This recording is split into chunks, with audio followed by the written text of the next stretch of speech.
The term aloha, everybody identifies as hello, goodbye, love. It's so much more than that. It's a concept, it's a lifestyle, it's a mindset, yeah? Aloha to me means hello and goodbye and friendly and a greeting and love and affection and nurturing and caring. Aloha can mean so many things.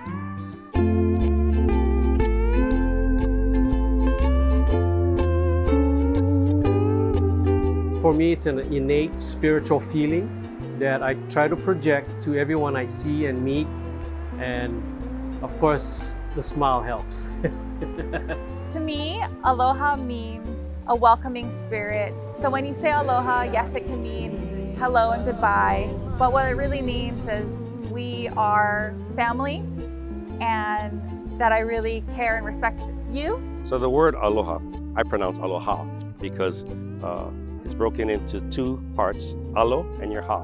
The alo it means your presence. It means the front of you and what everybody sees when you present yourself. Your ha, if you look it up in the dictionary, several translations, one being your breath, two, your essence, your culture. It is what you are all about. It's what you represent. It's who you are.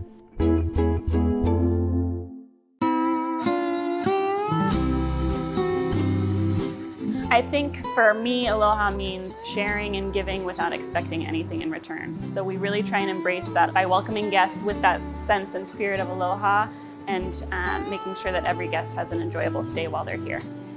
When I think about aloha, I think about my mother. You know, my mother's born and raised, from Okinawa, and we lived in Japan. But there's a word in the Japanese language called omotenashi. To me, they're like the same, and it's all about giving yourself wholeheartedly, not wanting anything in return or not even expecting anything in return, but you do it because you want to do it. And that's my mother was. So that's the first thing that I think about when I think about the word aloha is I think about my mother and how giving she was.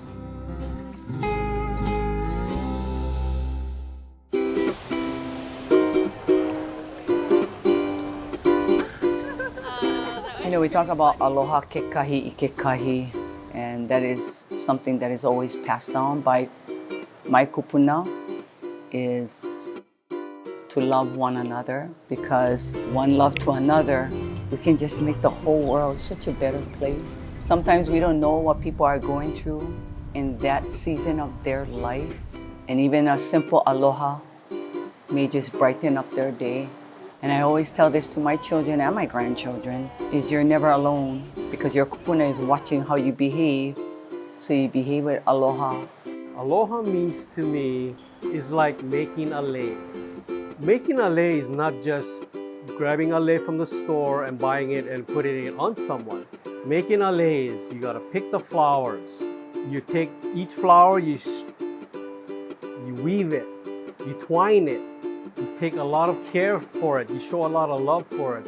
And depending who you're going to give it to, that's aloha. Because you put a lot of effort, timing, and thought to making this lei. I think aloha really means something different to everyone. But for me, it's sort of just sharing that positive energy with everyone that you meet, regardless of how well you know them. If we show our guests the aloha spirit, hopefully they'll want to embrace our Hawaiian culture and leave Maui or any other Hawaiian island better than when they came, preserving it for someone else to enjoy. And I think that's what we can only hope for.